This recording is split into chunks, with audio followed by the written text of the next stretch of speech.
babenga ngwa sécurité tonini bayibi ba câble courant na aéroport Njili. Awa tozali na piste 06 ya Vordem na aéroport na côté ya Mikonga na Kingasani ya Suka. Vordem oyo ezali ba pareil oyo permetaka avion soki alingi kokita eye ba distance ya piste pona avion ekita kitoko. Kasi likambo kamo ezake bandeko bayaka kosala bilanga na kati pembeni awa.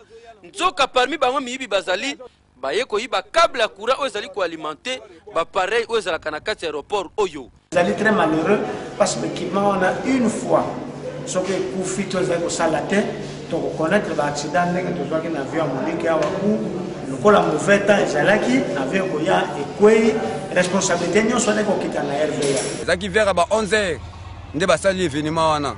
Basa 9 personnes. Tokangi bango toyena bango ti esika bazaki koyiba singa. Ya solo makambo mususu amaka na Kinshasa ezolakisa tel point ke bakinoa mususu bazanga mawa. Appareil bozomona soki courant ezali te eko fonctionner malamu te puis ba avion ekoyeba ndenge kokita te ekoyeko causer ba accident ndenge na ndenge. Eloka bwepelo kwa koyiba. Nesika bwepe place koya koyiba câble. Kokamwa bato boye bazo mériter bakende. Wapi? Prison makala bali afungule na kwa mungu le bakata tartine lokola forme boudin ete ya bango bala palibera na vie. Terrible.